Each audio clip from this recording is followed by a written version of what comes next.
सभी को नमस्कार। बाप रे, बहुत गर्मी है इधर तो। बाहर में बहुत ठंड है। मेरा नाम पूजा खोब्रागडे, नागपुर से ही बिलोंग करती हूँ। और ये सिस्टम में आने के पहले नेटवर्किंग क्या है मुझे नहीं पता था। हम तो एक हाउस वाइफ थे, है ना। बाहर की लाइफ क्या होती है वो हमने देखा ही नहीं है। लेकिन सपने हम लोग दिन में देखते थे कि कोई तो ऐसी अपॉर्चुनिटी मिले मेरे लाइफ में जो अपनी आइडेंटिटी क्रिएट कर सकूं, एक अपनी पहचान बना सकूं। क्योंकि मेरे पापा का एक सपना था कि मैं लाइफ में एक टीचर बनना चाहिए मेरी बेटी, लेकिन वो ख्वाब मेरा कभी पूरा नहीं हुआ। तो ना मायके में हुआ ना ससुराल में हुआ। तो फिर भी मन में एक ही इच्छा थी कि लाइफ में ऐसा कोई तो प्लेटफॉर्म देने वाला मिले मुझे। ना एजुकेशन लेने के लिए तैयार थे, घर के लोग देने के लिए भी तैयार नहीं थे। तो फिर ऐसे एक चाहत रखी थी मन में कि कुछ तो मिले मुझे। उसके लिए बोलते हैं ना कि जो हम लोग दिन में सपना देखते हैं वो पूरा होता है। लेकिन वो सपना मैं देखते गई और इतनी पावरफुल अपॉर्चुनिटी जिन्होंने मेरे लाइफ में लाए, मेरे पूरे लाइफ को चेंज कर दिया। ऐसे मेरे role model mister Pradeep Walode sir, Ashish sir, Prasik sir और पंकज सर, इनके लिए जोरदार तारीफ। साथ में हमारे सोनू सर भी। मतलब अगर ये नहीं होते शायद लाइफ में, तो शायद मैं आज इतने सारे लोगों के सामने स्टेज पे बात करने का मौका मेरे लाइफ में कभी नहीं मिल सकता था। और ना ही मेरी कोई पहचान बन सकती थी। सही बात है, हम पहचाने जाते हैं अपने एक तो माँ बाप की वजह से या फिर ससुराल के लोगों की वजह से, लेकिन हमारा कोई अस्तित्व नहीं होता। लेकिन आज अगर वालदे सर ने मुझे वो एक चीज अगर मेरे लाइफ में नहीं दिए रहते, लाके नहीं दिए रहते, तो शायद आज इस मुकाम पे पहुंच पाना बहुत मुश्किल था मेरे लिए। तो सबसे बड़ी बात तो बहुत सारी यहाँ पे महिलाएं बैठी है। चेहरे पे मेरे ख्याल से 80% महिलाएं दिख रही है मुझे। सही बात है ना। तो जेंट्स कम है, महिलाएं ज्यादा है। और धीरे धीरे महिलाओं की ताकत बढ़ती जा रही है, पुरुष पीछे रहने वाले हैं। सही बात है ना। क्योंकि क्या होता है ना, जब मैं इस इंडस्ट्री में आई तो मुझे महिलाएं नहीं दिखती थी, पुरुष ही पुरुष दिखते थे। तो मुझे ऐसा लगा कि ये इंडस्ट्री में जब मैंने कदम रखा तो महिलाएं नहीं आएंगी तो कैसे होगा, तो मुझे ही कुछ ना कुछ करना पड़ेगा। ऐसा लगा था कि हो सकता है मेरा अचीवमेंट देख के बाकी की महिलाएं भी आ सकती है। तो ये मन में था उस टाइम पे मेरे, एक ना एक दिन तो महिलाएं आएंगी, मुझे ऐसा लगा। लेकिन क्या हुआ ना कि बहुत सारे लोगों को लगता है कि एनटीसी बनना कितना आसान है। बहुत सारे लोगों को लगता है ना, आसान है ना। आसान है, देखो बहुत जल्दी एनटीसी बनने वाले जोरदार ताली होनी चाहिए। नाना चारे सर बहुत आसानी से बन गए हैं। जितने भी लीडर है ना बहुत आसानी से बने, स्ट्रगल करने की जरूरत नहीं है। प्रोडक्ट इतना क्वालिटी वाला है, स्ट्रगल की क्या जरूरत है। सही बात है ना। मतलब आसानी से लोग 95 ले लेते हैं ना आपके पास से। सही बात है ना। हर्बल पेस्ट आपने बोल दिया, बस आसानी से ले लेते हैं।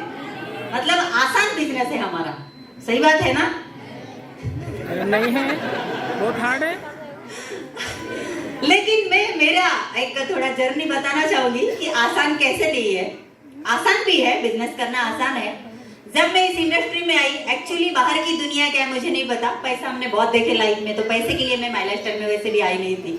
मुझे एंजॉयमेंट चाहिए था और खुद का कुछ करना चाहिए। मेरी एक पहचान बनाने के लिए मैं इस इंडस्ट्री में आई।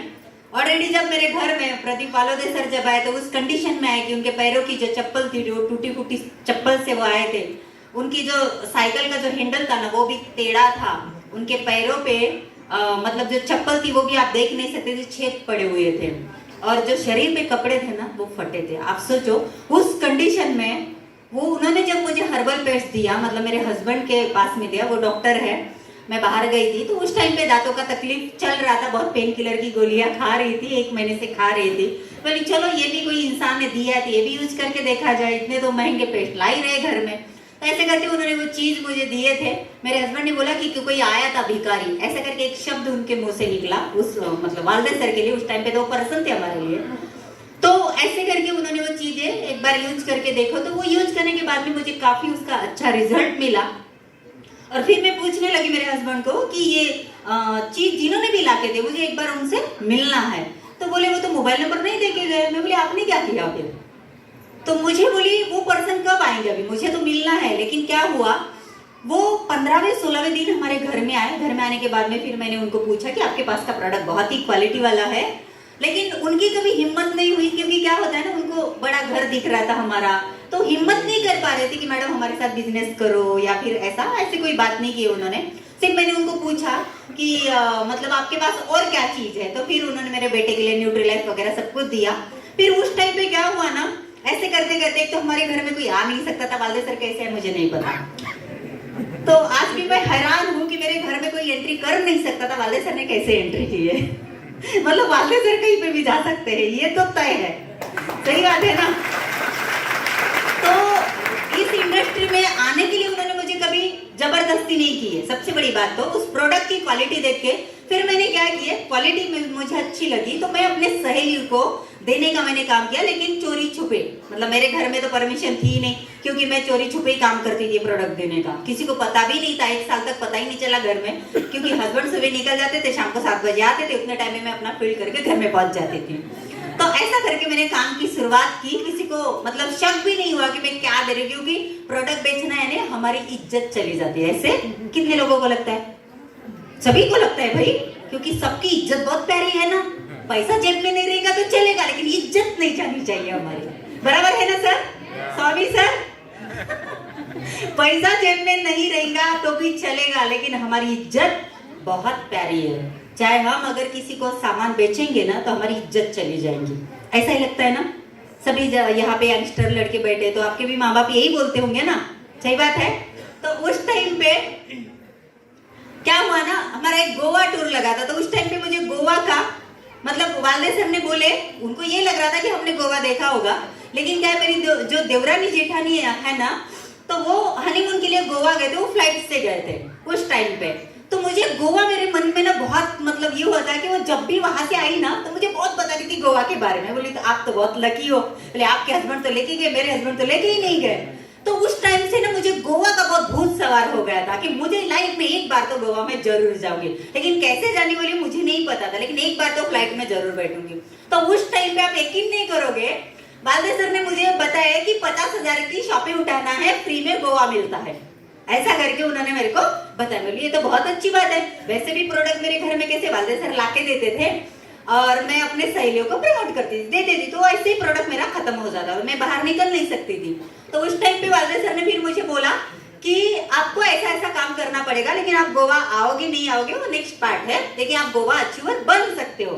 तो मेरे को बड़ी खुशी थी, तमन्ना थी।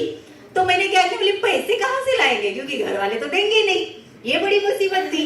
तो बोली एक तो जुगाड़ करना पड़ेगा भाई, प्रोडक्ट मंगवाने हैं तो हम कोई ना कोई सिचुएशन को हैंडल करने के लिए जुगाड़ लगाते कि नहीं, सही बात है। तो मैंने उस टाइम पे क्या दिमाग लगाया, बोली वैसे भी तो मेरे पास प्रोडक्ट रहते ही नहीं है, वो चले जाते हैं। तो मैंने क्या की, चोरी छुपे मेरा मंगलसूत्र वाले सर के हाथ में दिए, मेरा 5 तोले का मंगलसूत्र उनके हाथ में दे, बोले आप किसी भी सोनार की दुकान में जाओ और वहां से आप 50,000 रुपए उठा के ले गया और वो 50,000 का प्रोडक्ट मुझे दे देना, लेकिन बोले पूरा प्रोडक्ट मेरे घर में नहीं लाना, आप जैसे धीरे धीरे मेरे को 4,000 का 5,000 का देते हो वैसे वो खत्म होता रहेगा, ज्यादा दिखेगा नहीं, है ना। तो ऐसे करते उन्होंने मेरे को वो गोवा अचीवर में बनी। उन्होंने वो कौन सी आईडी पे चढ़, मैं तो नई थी भाई, मेरे को तो पैसे के लिए काम ही नहीं करना था ना। तो उस टाइम पे कौन सी आईडी पे चढ़ा, क्या कि मतलब इतना फेथ हम लोगों ने उस टाइम से भी हमने अपने सीनियर के ऊपर रखा। तो आप यकीन नहीं करोगे उस टाइम पे क्या हुआ, इन्होंने मेरी गोवा अचीवर करके फोटो डाल दी है। इतनी मुसीबत क्रिएट हो गई थी उस टाइम पे, समझ में नहीं आ रहा था सिचुएशन को संभालो कैसे। तो फिर मुझे झूठ बोलना पड़ा कि नहीं, किसी और को और मतलब प्रेरित करने के लिए मेरा फोटो दिखाया गया कि देखो इतने बड़े घर की बहू भी हमारे साथ में काम करती है। तो ये ऐसी बात है ना, चलो इनके लिए अगर अच्छा काम होता है, क्योंकि वाले सर हमेशा बोलते हैं हम तो गरीब है भाई, हमारे साथ में कौन काम करेगा, हमेशा उनके मुंह से एक वर्ड निकलता था। मैं क्योंकि उनको देखने के बाद में मुझे बहुत मैं इमोशनल होती थी सच, क्योंकि लेकिन उनके अंदर ना मुझे सपने बहुत दिखाई दे रहे थे। मतलब वो BMW की बातें कर रहे थे उस टाइम पे, मतलब साइकिल का हैंडल टेढ़ा है और पैरों की चप्पल फटी है, लेकिन उस टाइम पे वो BMW की बात कर रहे थे। तो मेरे दिमाग में एक ही बात गई, मैं बोली हो ना हो भले ये लड़का गरीब है, लेकिन इसके सपने ना बहुत बड़े, और एक दिन ये लड़का ना BMW खरीदेगा। मतलब आप सोचो कि उन्होंने जो वर्ड मेरे सामने बोला, मेरे को हंसी नहीं है, मेरे को इस बात पे हंसी नहीं है, सिर्फ मैं इतना सीरियस हूँ उनकी बातों के ऊपर, यार ये पर्सन अगर इसके साथ में अगर कोई काम करने वाली अगर कोई लड़का अगर मिलता है, लेकिन उनकी कोई पहचान ही नहीं थी ना नागपुर में, कोई भी पहचान नहीं थी। ऐसे भूले भटके वो हमारे घर में कैसे आए भगवान जाने बाबा, वही भगवान के रूप में है हमारे दरवाजे में, सच बताती मैं आपको। तो उस टाइम पे वो मेरे को ऐसी बातें बता रहे थे, तो मैं बोली हाँ बहुत अच्छी बात है सर, आप इतने अच्छे ले। और पता है उनके पास के जो थैले रहते थे ना वो फटे रहते थे, और वो थैले से ना वो प्रोडक्ट नीचे गिरते थे, मैं अपने घर के उनको थैले देती थी। आपको रियलिटी में बता रही कि उस टाइम पे उनके पास में कोई अचीवमेंट नहीं था वालदे सर के पास में उस टाइम पे। फिर उनकी उम्मीदें कैसी ऐसी थी, कोई तो मिल जाए काम करने वाला, कोई तो मिल जाए, ऐसे एक्सपेक्टेशन वो रखते थे। तो मुझे ऐसा लगा क्यों ना मैं ही ये लड़के के साथ काम करूं। तो उस टाइम पे मुझे एक पॉजिटिव सोच वाला लड़का दिखा, मेरे चलो भाई के रूप में है, छोटा भाई है, ऐसा करके मैं उनके साथ में काम की शुरुआत की। आप यकीन नहीं करोगे, ऐसे काम पूरे मतलब पूरे पागल जैसे काम करने की शुरुआत कर ली। और फिर बीच बीच में तो घर में तो ऐसे ऐसे झगड़े हो जाते थे, क्या बताऊं आप लोगों को, कैसे सिचुएशन को संभालना, क्या करना समझ में नहीं आ रहा था। लेकिन मैं बोली नहीं, इस इंडस्ट्री में कुछ तो है, मतलब प्रोडक्ट की क्वालिटी है यानी मतलब अगर कोई इंसान यहाँ पे आता तो उसका करियर बन सकता है। मुझे उस टाइम पे लग रहा था जहाँ पे प्रोडक्ट भी नहीं मिल रहे थे। हम लोग छिंदवाड़ा जाते थे, बैतूल में जाते थे प्रोडक्ट के लिए, अमरावती जाते, नागपुर में शॉप ही नहीं थे ना, तो हम लोग 2 व्हीलर से जाते थे प्रोडक्ट लाने के लिए, वालदे सर जाते थे, वालदे सर ला के देते। ऐसी सिचुएशन से लोगों ने बिजनेस की शुरुआत की, सारे लीडर ने। मतलब अब मुझे बताइए यहाँ पे ये जो आप जो माहौल देख रहे हो ना GTS होते थे ना, कोई मीटिंग, हम लोग दिल्ली मुंबई हमको जाना पड़ता था। और RTP जब भी होती थी तो एक एक दिन का हम लोगों ने 5-5 हजार रुपए, बराबर है नाना शारे सर, एक दिन का हम RTP का 5,000 रुपए देके भी हमने अटेंड किया। और आपके लिए कितने हैं? 2,000। तो कितने लोगों को ज्यादा लग रहे 2,000? किसी को भी नहीं लग रहे? नहीं, कुछ लोग होंगे सर, हाथ ऊपर करिए, हाथ तो ऊपर करिए। 2,000 में क्या क्या मिलता फिर मैं बताती आपको। वो देखो मैडम लोगों ने फोटो निकालो सर, बजाओ उनके लिए ताली, ताली बजाओ। सर मुझे बताइए, अगर आप बाहर में फैमिली के साथ में अगर रिसोर्ट में जाते हो तो कितना हजार का खर्चा आएगा? 5,000 का खर्चा आएगा, सही बात है। और आप मुझे बताइए, यहाँ आप सुबह का नाश्ता मिला आपको, दिन का खाना, फिर शाम को चाय मिलेगी, फिर रात का खाना मिलेगा, फिर फुल एंजॉयमेंट। फिर दूसरे दिन आपका वही नाश्ता, दिन का खाना, फिर चाय, फिर आप जब यहाँ से निकलोगे कल तो आपको पुलाव मिलेगा। मतलब गुलाब जामुन से लेके हर एक चीज हमको मिल रही है। और यहाँ पे स्विमिंग पूल से लेके आप मस्त एंजॉयमेंट कर रहे। तो 2,000 में होता है क्या ये सब? नहीं। हमारे आशीष सर, प्रसिद्ध सर के लिए जोरदार ताली बजाइए। होता ही नहीं है, कहीं पे भी आप जाइए हो ही नहीं सकता। लेकिन आप लोगों का ख्याल रखे उन्होंने कि मेरे सारा फैमिली जो माई लाइफस्टाइल का यहाँ पे आएगा तो फुल एंजॉयमेंट के साथ उनका पेट भर खाना भी मिलना चाहिए। कितना सोचते हैं ना हमारे लीडर हमारे बारे में, और हम लोग कमियां निकालते हैं, है ना, कमियां निकालते हैं ना हम लोग। खाने में नमक नहीं था, शक्कर कम थी, चाय अच्छी नहीं बनी, मेरे को तो चावल ही नहीं मिला, चाय नहीं मिली, ये नहीं मिली, वो नहीं मिली। तो ऐसा समझो हमारे घर का ही प्रोग्राम है, सही बात है। जब हमारे घर में शादी रहती है ना तो कुछ भी कम ज्यादा हुआ तो क्या हम लोग बाहर ढिंडोरा पीटते हैं क्या? नहीं पीटते ना, उसको उसकी इज्जत को बचाना रहता भाई, सही बात है ना। तो ये हमारा क्या है, माई लाइफस्टाइल का परिवार है, ये हमारी फैमिली है और हमें मिल के काम करना बहुत जरूरी है। तो मेरा कहने का मतलब यही है कि लाइफ में स्ट्रगल है, संघर्ष करना पड़ता, लेकिन जो इंसान सही मायनों में स्ट्रगल करता है, संघर्ष करता है, उसको ही सही मायने में पैसे की मजा लुटता है। मानते इस बात को? लेकिन अगर किसी को बिना मेहनत से, बिना संघर्ष के अगर पैसा मिल रहा है तो वो मजा आता है क्या सर? नहीं आता ना। तो बोलेगा तो ये तो BMW मेरे बाप की है, क्या मजा आएगा? वो तेरे बाप की है, तेरे कमाई का क्या है? कुछ भी तो नहीं है ना। तो मेरा कहने का मतलब ये है कि हम अगर माई लाइफस्टाइल में आए हैं तो क्यों करना चाहिए माई लाइफस्टाइल, ये बहुत जरूरी है। क्योंकि यहाँ पे सबसे ज्यादा, जैसे मैं अगर इस इंडस्ट्री में आया तो मेरे बच्चे का फ्यूचर के लिए मैं यहाँ पे आई। अगर मुझे भी कुछ होता है तो मेरे जाने के बाद भी मेरे बेटे का फ्यूचर सिक्योर रहे, उसके लिए मैं माई लाइफस्टाइल में आई। उस टाइम पे हमको माई लाइफस्टाइल समझा, अभी आज की इसमें आप लोगों को क्या समझ में आता मुझे नहीं पता, लेकिन आज पहली बार नए लोग कितने आए हैं? बाप रे, खुद के लिए ताली बजाइए आप। क्योंकि माई लाइफस्टाइल में पता है क्या, माई लाइफस्टाइल में लोग अपना करियर लेके आ रहे हैं आज के इसमें। क्योंकि बाहर इंडस्ट्री में कहीं पे भी आपके जॉब नहीं है आपके लिए, आप कितना भी एजुकेशन लो। मेरा भी बेटा 22 साल का है, लेकिन मैं चाहूँ तो उसको एजुकेशन के लिए बाहर भी भेज सकते हैं हम लोग, लेकिन हमारा बेटा भी full time my life style कर रहा है क्योंकि वो अपना करियर लेके यहाँ पे आया। सही बात है। आज अगर आपके पास 5,000 10,000 का प्रोडक्ट, अगर आप कोई भी चीज अगर उठाते हो मार्केट में, तो मार्केट में इतने कम पैसे में बिजनेस स्टार्ट होता है क्या? नहीं होता है। करोड़ रुपए इन्वेस्टमेंट करते हम लोग, उसका शटर अप डाउन करना पड़ता, कस्टमर आए या ना आए। सही बात है ना। लेकिन आज यहाँ पे कैसे आपके पीछे डंडा लेके भागने वाला कोई नहीं है, सबसे बड़ी बात तो है ना। इसीलिए क्या होता है ना, हम अपने मन मर्जी के मालिक है? सही बात है। हम 7 बजे उठेंगे, नहीं तो 10 बजे उठेंगे, नहीं तो 12 बजे उठेंगे, कौन है हमको बोलने वाला? सही बात है। लेकिन सपने जिसके जिंदा होते हैं ना, जो दिन में सपने देखते हैं, वो माई लाइफ स्टाइल में सक्सेस होते हैं। लेकिन जो रात के सपने देखते हैं ना, ऐश्वर्या राय और अमिताभ बच्चन वाले, तो वो कभी सक्सेस नहीं होते हैं। सही बात है। तो हमें ही ऐश्वर्या राय बनना है और हमें ही अमिताभ बच्चन बनना पड़ेगा, सेलिब्रिटी बनना पड़ेगा, और हमारे ही प्रोडक्ट का एडवर्टाइजिंग हमें करना पड़ेगा, ना कि हमें उसकी इज्जत जानी चाहिए, ऐसे आपके मन में आना चाहिए। सही बात है। अब मुझे बताइए, अमिताभ बच्चन के पास में नवरत्न तेल का पाउच का एडवर्टाइजिंग है, उसको शर्म नहीं आती क्या? लेकिन इनकी बहुत इज्जत है, आपकी बहुत इज्जत है मार्केट में, इसीलिए हर्बल पेस्ट बेचने में आपकी इज्जत चली जाती है। सही बात है। तो इज्जत थी कब हमारी? इज्जत थी कब हमारी? इज्जत थी कब हमारी? इज्जत अगर बनानी है तो माई लाइफ स्टाइल में अपना करियर बना के, यहाँ पे अपना अचीवमेंट दिखा के, अपने माँ बाप के चेहरे पे खुशी अगर लाना है, तो आपके पास अगर अल्टो है तो होंडा सिटी कैसे आएगी, इसके लिए काम करना पड़ेगा। अगर आपके पास छोटा सा अगर नोकिया का फोन है तो मेरे पास आईफोन कैसा आएगा, उसके लिए काम करना पड़ेगा। सही बात है। आईफोन सभी लीडर के पास में है, वर्ल्ड का ब्रांड है भाई। तो माई लाइफ स्टाइल वाले ही ब्रांड को खरीद सकते हैं, बाकी कोई नहीं खरीद सकता। सही बात है।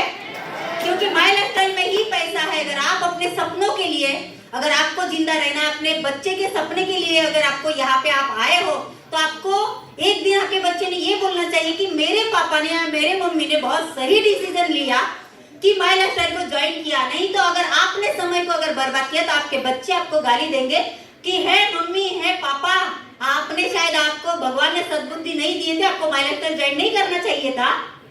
हाँ, ये आपके बच्चे नहीं बोलना चाहिए, क्योंकि गाली देंगे आपके बच्चे। क्योंकि अगर 3 साल पहले अगर हो सकता है किसी उसके दोस्त के बाप ने अगर बिजनेस की शुरुआत की, और 5 साल बाद अगर उसके पास अगर BMW आ गई, और बाकी का वो सामने वाला लड़का यही बोलेगा ना कि आप मेरे को अल्टो में बिठा रहे हो और वो सामने वाला माई लाइफ स्टाइल किया था, वो BMW में घूम रहा है, बोलेगा कि नहीं बोलेगा? तो मुझे बताइए, संघर्ष करना आपको मतलब बहुत तकलीफ वाला काम लगता है क्या अपने खुद के अचीवमेंट के लिए? हाँ। लेकिन क्या होता है ना, हमारे जो मिडिल क्लास लोग होते हैं, इनकी सोच बहुत छोटी होती है। सोच, मेरी बीवी कल 7 बजे आती थी, आज 12 बजे क्यों आई? है ना, बराबर है ना नाना शेरे सर? फिर महिलाएं बोलेंगी मेरा आदमी तो रोज 6 बजे आता था, पता नहीं आजकल 12 बजे क्यों आने लगा। मतलब दोनों के लिए, मैं सिर्फ लेडीज के लिए ही नहीं बोल रही हूँ। अब मुझे बताइए, ऐश्वर्या राय विश्व सुंदरी है, पैसे की कमी है क्या उसके पास? बैठ के खा सकते हैं ना। फिर भी उसका आदमी दूसरे हीरो के साथ में मतलब रोल करने के लिए भेजता है ना सर? अच्छा, दीपिका पादुकोण, सही बात है ना। मतलब उनको क्या चाहिए? पैसा चाहिए, लेकिन वो अपनी एक्टिंग को बेच रहे हैं, उनकी क्वालिटी है। हाँ, लेकिन उनकी सोच बड़ी है, तभी तो ऐसी लाइफ जीते हैं ना। और हमारे पास कुछ भी नहीं है। अभी मुझे बताइए, वो विश्व सुंदरी, उसका आदमी दूसरे हीरो के साथ में एक्टिंग करने के लिए भेज रहा है, इधर ऐश्वर्या राय है ही नहीं, फिर भी उसको डाउट है 10 बजे क्यों आ रही?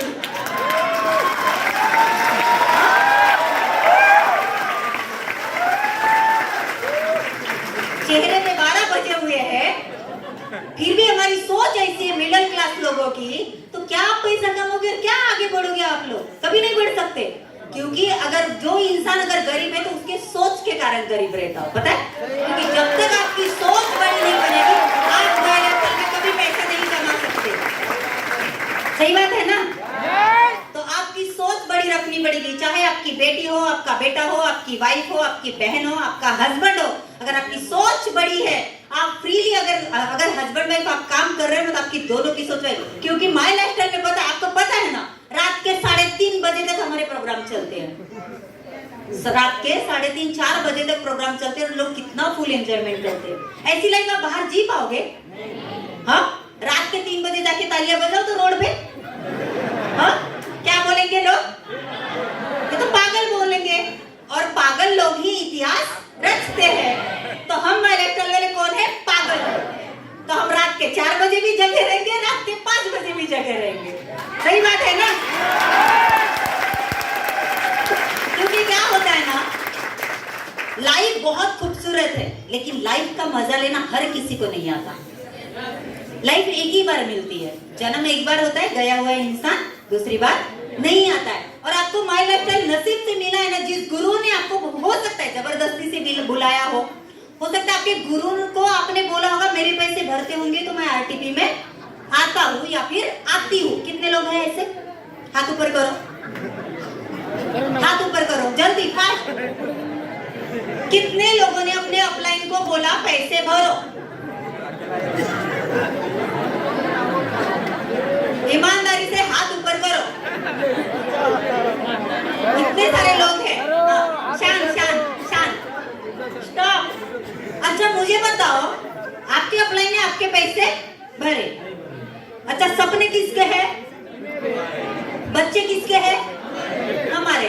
तो अपलाइन के हैं क्या? हाँ? बच्चे अपलाइन के हैं? हाँ? बच्चे आपके सपने, तो अपलाइन में पैसे क्यों भरना चाहिए भाई? आपको एबीसीडी सीखना है तो नर्सरी में बच्चों को डालना पड़ेगा ना। हाँ, इधर 10,000 की नौकरी करने के लिए 16 साल आप पढ़ाई करते हो, हाँ, और इधर लाखों रुपए आने वाले तो 2,000 अपलाइन को भरने के लिए बोलते हो। हाँ?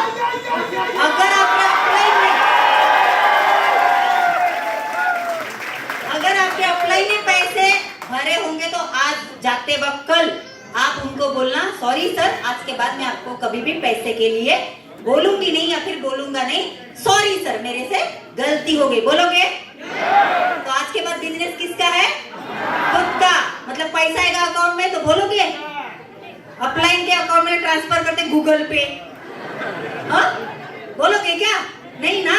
तो आज के बाद कभी भी, यही तो गलत करते माय लाइफस्टाइल में आने के बाद, यही तो गलत करते हैं आप लोग, इसीलिए सक्सेस नहीं होता। इसीलिए ना मैं अकेली पूजा खोबरागड़ी एनटीसी बनी, क्योंकि मैंने अपने अपलाइन को कभी प्रेशर ही नहीं दिया। मेरे अपलाइन ने बोला यहाँ जाना है तो मैं गई, मेरे अपलाइन ने बोला आरटीपी में 5,000 देने एक दिन के, मैंने दी। लेकिन आज तक मैंने कभी ये नहीं बोला कि मतलब आप मेरे को अगर लेके जाते होंगे तो मैं आने को रेडी हूँ। बहुत सारे अपलाइन के पास में कार रहती है, सही बात है, तो पता है डाउनलाइन ये सोच में रहती मेरा अपलाइन मेरे को कार में बिठा के लेके जाएगा ना तो फिर मैं आरटीपी में जाऊंगी, यही सोचते हैं। लेकिन मैं आज बताती हूँ, आज के बाद अगर आरटीपी में आओगे ना तो कोई भी अपलाइन अपने कार में डाउनलाइन को बिठा के नहीं, क्योंकि उसके पास कार कब आएगी, उसको भी तो जेलसी होना चाहिए, मेरे को नहीं लेके गया तो एक बार मैं भी कार खरीद के दिखाऊंगी। सही बात है ना? क्योंकि यहाँ पे होना लगना चाहिए, वो बात नहीं इधर लगनी चाहिए। सही बात है ना? और अपलाइन आपको आगे बढ़ाने के लिए हर्ट करता है, ये गलत नहीं रहते, सही बात है। इसीलिए मैं यही चाहती हूँ कि ये जो छोटी छोटी हम लोग जो गलतियां करते हैं ना, ये हमारे सक्सेस को पीछे लेके जाता है। और सबसे बड़ी बात तो बहुत सारे जो डाउनलाइन होती है अपने अपलाइन के भरोसे पे रहती है, उसके ऊपर डिपेंड रहती है। वो आएगा तो हम मीटिंग लेंगे, वो आएंगे तो हम जीटीएस में जाएंगे, सीनियर का फोन आएगा तो हम जीटीएस में जाके बैठेंगे। हाँ, यही बात है ना? तो ये बोलते क्या हम लोग टीचर को, आप मेरे घर में आके पढ़ाओ मेरे बच्चों को, ये बोलते हैं क्या? कभी नहीं बोलते ना। तो हमारी जिम्मेदारी, हम बिजनेस वुमेन है तो हमारा माय लाइफस्टाइल का जो बिजनेस है इसको साधारण मत समझो आप, भले आप साधारण हो लेकिन हमारी इंडस्ट्री साधारण नहीं रही।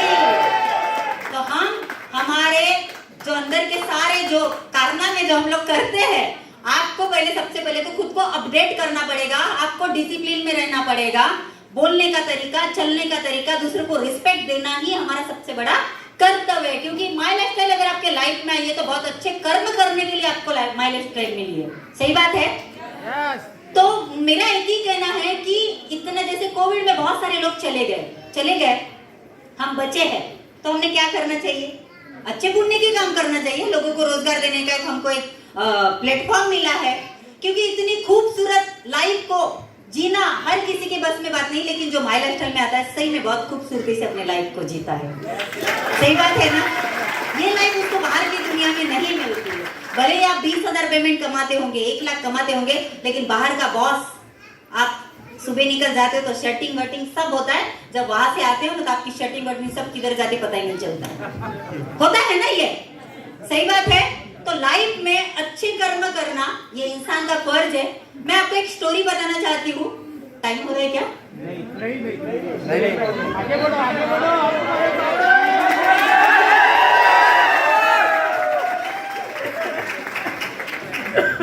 मैं एक स्टोरी बताना चाहती हूँ आप लोगों को कि एक बुद्ध की स्टोरी है। एक राजा का बेटा रहता, राजन नाम का। वो उनके पिता के मोक्ष प्राप्ति के लिए बुद्ध के हाथ से हवन करवाना चाहता है। तो बुद्ध की तलाश में निकलते हैं, तो बुद्ध उनको कहीं नहीं मिलते। वो उनके तलाश में दौड़ते रहते। तो उस टाइम पे क्या हुआ, वो नदी किनारे जा रहे थे बुद्ध, तो उनके पीछे पीछे राजन चले जाते हैं। तो फिर वो बुद्ध के पास पहुंचते और राजन बोलते, बुद्ध आपको कितने दिनों से मैं ढूंढ रहा हूँ, मैं बड़ी परेशानी में हूँ। तो बुद्ध बोलते कौन सी परेशानी है? तो बुद्ध को वो राजन बताते हैं कि मेरे पिताजी का देहांत हो गया है और वो मेरे सपने में आते हैं, मुझे उनके मोक्ष प्राप्ति के लिए हवन करवाना है आपके हाथ से। तो बुद्ध बोलते हैं कि आप एक काम करो, 2 घड़े लेके आओ, एक घड़े में कंकड़ डालना और दूसरे घड़े में घी डालना। तो वो दोनों वो अपने नौकर को आदेश देते हैं, वो लेके आते हैं। और वो जो पानी रहता है ना, वो पानी में वो बुद्ध राजन को बोलते कि आप ये पानी में, तो वो बोलते राजन मतलब क्यों आप पानी में डालना चाह रहे हैं घड़ों को? तो वो बोलते आप सिर्फ डालो। तो उन्होंने क्या किया, वो पानी में डाले, तो एक में कंकर रहते और दूसरे में घी रहता। तो जो कंकर रहते वो क्या नीचे चले जाते हैं और जो घी रहता वो ऊपर तैरते रहता। तो राजन उनको बोलते हैं कि मुझे इसका कोई मतलब समझ में नहीं आया, बुद्ध ये क्या मतलब है इसका? तो वो बोलते हैं बुद्ध कि देखो, जितने भी पृथ्वी पे जीव जंतु जानवर पेड़ पौधे, ये क्या है, सृष्टि का हिस्सा है। तो मैं भी क्या हूँ, इस सृष्टि का हिस्सा हूँ। तो मैं भला किसी के मोक्ष प्राप्ति के लिए कैसे हवन कर सकता हूँ? ऐसे बुद्ध बोलते हैं कि मैं भी तो इस सृष्टि का हिस्सा हूँ। ये सारे जीव जंतु, पानी में तैरने वाले पेड़ पौधे प्राणी सब कुछ सृष्टि का हिस्सा है। तो मैं भी सृष्टि का हिस्सा हूँ, तो मैं भला कैसे किसी को मोक्ष प्राप्ति दिला सकता हूँ? तो उन्होंने बोले कि ये जो घड़ा और ये जो घी जो मैंने ये किया, तो उन्होंने बोले कि इसका अर्थ क्या होता है? ये तो चले गए नीचे और ये ऊपर तर रहा है। तो उन्होंने उसका मतलब समझाया बुद्ध ने। बोले कि अगर हमारी लाइफ में हम अच्छे कर्म करते हैं तो हम ये घी की तरह ऊपर तैरते रहेंगे। अगर हमारे लाइफ में हम बुरे कर्म करते हैं तो इन कंकर पत्थर की तरह ऐसे नीचे चले जाएंगे। तो बुद्ध इस माध्यम से उनको ये समझाते हैं कि हमारे लाइफ के सबसे बड़े कर्म अच्छे होने चाहिए। हमें कोई भी मोक्ष प्राप्ति की जरूरत नहीं पड़ती, कुछ नहीं पड़ता, ना हवन कराने की जरूरत पड़ती है। ऐसे बुद्ध उनको समझाते हैं। तो आपके भी लाइफ में मोक्ष प्राप्ति कराने के लिए, कर्म अच्छे करने के लिए माई लाइफस्टाइल आया है। तो माई लाइफस्टाइल की कदर करना हमारा कर्तव्य है। और जितने भी जो गुरु आपके हैं यहाँ पे बैठे हैं, बहुत दिन रात मेहनत करते हैं। सबसे बड़ी बात हमारे प्रशिक्षक आशीष सर रात के 3-3, 4-4 बजे जगह रहते, आपकी सारी एक्टिविटीज वो कराते, मतलब आपके अंदर की क्वालिटी को निखारना चाहते हैं। आरटीपी का मतलब ही वही होता है, क्योंकि हम लोग रास्ते पे तो जाके डांस नहीं कर सकते ना। सही बात है। अगर किसी को गाना गाना है तो वो वहां आधी रात को तो जाके नहीं गा सकता ना। सही बात है। तो ये आरटीपी का मतलब ही है कि हम हमारे सारे एक्टिविटीज जो क्वालिटी होती है हमारे अंदर छुपी हुई, जो हमें प्लेटफॉर्म नहीं मिलता है एक्टिविटीज करने के लिए, तो ये माई लाइफस्टाइल में हमें वो सारी एक्टिविटीज करने का प्लेटफॉर्म मिल रहा है। तो ये सबसे बड़ी बात है हमारे, वो भी 2000 में। सही बात है। आप पैसा भी कमा रहे हो, आपके साथ में इतना बड़ा परिवार भी मिल रहा है। सही बात है। तो ये शायद बाहर की दुनिया में आपको नहीं मिलेगा। तो मैं आपको जाते जाते एक ही बात बोलना चाहती हूँ, 4 लाइन समझाना चाहती हूँ आपको, शायद आपको समझ में आए कि लाइफ को जीना कितना मतलब जरूरी है। क्योंकि एक एक जब सुबह होती है तो वो हमारा क्या होता है, पुनर्जन्म होता है। जब सुबह हम लोग उठते हैं ना तो एक एक दिन हमारे लाइफ का कितना महत्वपूर्ण होता है, ये मैं आपको 4 लाइन में समझा देती हूँ, फिर मैं स्टॉप करती हूँ। चलेगा ना? हो गया सोनू सर? रात दिन मुस्तकिल कोशिशें, जिंदगी कैसे बेहतर बने। रात दिन मुस्तकिल कोशिशें, जिंदगी कैसे बेहतर बने। हो कितने दुख जिंदगी के लिए और इसी का भरोसा नहीं। रात दिन मुस्तकिल कोशिशें, जिंदगी कैसे बेहतर बने। हो कितने दुख जिंदगी के लिए और इसी का भरोसा नहीं। ये आपको 4 लाइन इसलिए समझाना चाहती हूँ कि लाइफ आपको मिली है, बड़ी पेनफुल तकलीफें होती है, पता है? लाइफ, एक माँ जब जन्म देती है ना एक लड़के को, कितनी तकलीफ होती है उसके लिए। और इस लाइफ को पता है हम लोग किस तरीके से ये करते हैं? कोई सुसाइड करता है, कोई खर्रा खा के अपनी किडनियों को खराब करता है, कोई तंबाकू खाता, कोई दारू पीता। दारू पीने वाला, खर्रा खाने वाला आपको दुकान में कभी बुलाता है क्या? कभी नहीं बुलाता ना। हम खुद जाते हैं, लेकिन इतनी अच्छी इंडस्ट्री में हम जब काम करते तो हमारा प्रोडक्ट उस ऑर्गन्स को बचाने का काम करता है। तो गलत आदतें कभी भी लाइफ में मत लाइएगा। इतनी खूबसूरत जिंदगी है, इतने खूबसूरत पल होते हैं लाइफ में, वो एक एक पल को जीना आपका सौभाग्य, आपका कर्तव्य है। और आपके बच्चे भी आपको देख के वो सारा हासिल करते हैं ना। आपके बच्चे आपको देखते हैं ना कि हमारे पिता किस तरीके से काम करते हैं, तो बच्चे भी आपके राह पे चलने की कोशिश करेंगे। जब आप बुरे समय में भी अगर जब आप ये काम करते तो आपके बच्चे भी आंखों से देखते कि मेरे पापा को कितनी तकलीफ होती है। और वो भी आपके बच्चे एक दिन बोलेंगे कि मेरे पापा ने BMW बड़ी मेहनत से लाया है, तो मुझे भी माई लाइफस्टाइल में मेहनत करनी पड़ेगी। क्योंकि जो बच्चे आपके देखेंगे बच्चे वही करते हैं। तो आप लोगों ने मुझे सुना, थैंक यू